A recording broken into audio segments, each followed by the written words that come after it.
Бүгүнкү биздин өтүлө турган темабыз отундун күйүү жылуулугу. Үй тиричилигинде куурай отунга караганда жыгачты, жыгач отунга караганда таш көмүрдү жагуу көбүрөөк жылуулук берерин билебиз. Ал эми газды пайдалануу мындан да жакшы жылуулукту берет. Демек көрүп турасыңар, бул жерде отун. Демек отун куурайга караганда көбүрөөк жылуулук берет экен. Бирок отунга караганда таш көмүр андан да көбүрөөк жылуулукту берерин көрүнүп турат. Ал эми газ андан дагы көбүрөөк жылуулук берет экен. Демек ар бир отундарыбыз ар башка жылуулукту берерин байкадык. Эми отундун ар кандай түрлөрү бар. Көмүр, чымкөң, жыгач, нефть, табигый газдар жана башкалар. Демек бул отундардын баары бирдей жылуулукту бербейт. Ар түрдүү отун күйгөндө канчалык жылуулук санын бөлүнүп чыгаарын табуу керек. Демек анда жыйынтыктап массасы 1 килограмм болгон отун толук күйгөндө канчалык жылуулук бөлүнүп чыгаарын көрсөтүүчү физикалык чоңдук отундун күйүшүнүн салыштырма жылуулугу деп аталат. Демек отундун күйүшүнүн салыштырма жылуулугун Q тамгасы менен белгилейбиз. Q бул отундун күйүшүнүн салыштырма жылуулугу. Демек анда биз мунун бирдиги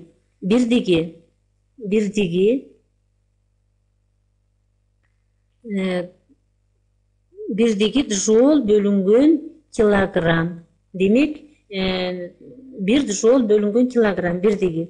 Демек анда формуласын жазсак, формуласы Q барабар Q(m). Бул отундун күйүшүнүн жылуулук санынын формуласы. Демек мында бул m болсо ошол отундун массасы. Ал эми Q болсо чоң Q жылуулук саны. Ал эми кичинекей Q болсо отундун күйүшүнүн салыштырма жылуулугу. Жогору жакта жаздык. Эми биз ушул жерден отундун күйүшүнүн салыштырма жылуулугунун формуласын тапсак, анда Q барабар чоң Q бөлүнгөн m болот. Бул отундун күйүшүнүн салыштырма жылуулугунун формуласы.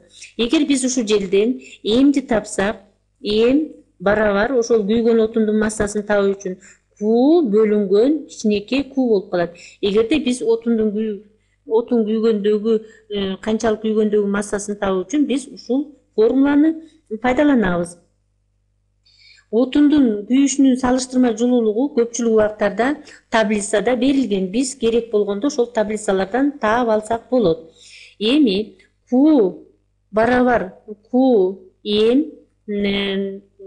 бул негизинен эрежесин айтып көрөлү. Каалагандай массадагы отун толук күйгөндө бөлүнүп чыккан жылуулук санын эсептөө үчүн анын күйүшүнүн салыштырма жылуулугун күйгөн отундун массасына көбөйтүү керек. Мисалы үчүн карап көрөлү. Мисалы бир тонна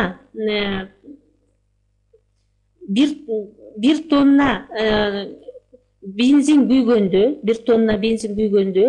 ал канчалык жылуулук бөлүнүп чыгат экен байкап көрөлү. Демек анда m барабар 1 тонна, бул 1000 килограмм.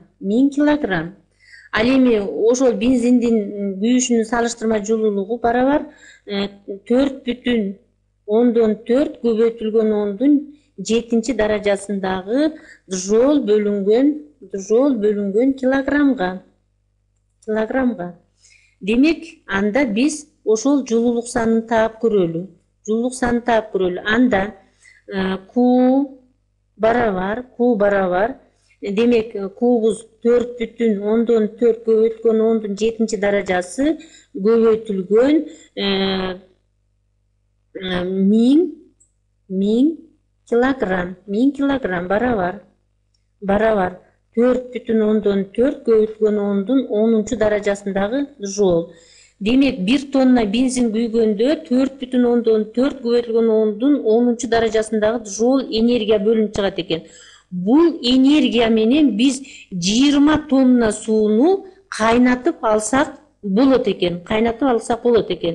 Эми жылуулукту сарп кылуу үчүн механикалык жумушту алуунун жолдору дагы ушул жылуулук берүүнүн немесинен механикалык жумушту алуунун дагы жолдору табылган. Мисалы үчүн алгачкы буу машинелер ойлонуп табылган. Мынакей момундай буу машинелер ойлонулуп табылган. Булар паровоз, пароходдор дагы, кээде завод, фабрикаларда дагы ушул буу машиналары менен иштөөгө туура келген. Андан кийин 20-кылымдын 20-30 жылдарынан баштап ичинен күймө кыймылдаткыч түзүлүп, буу машинелери четтете баштаган. Ичинен күйүүчү кыймылдаткычтар бензин, керосин, газ жана башка отундар менен күйөт. Мисалы үчүн бул машиненин жүрүшү, самолеттун жүрүшү, паровоз, пароходдордун жүрүшүнүн баары ушул ичинен күймө кыймылдаткычтардын эсебинен кыймылга келет. Демек бул кыймылдаткычтар, ушул кыймылдаткычтардын баары ушул газ, керосин, бензин жана башкалар менен иштешет. Демек биз бүгүнкү темабызда отундун күйүү жылуулугу жөнүндө түшүнүк алдык.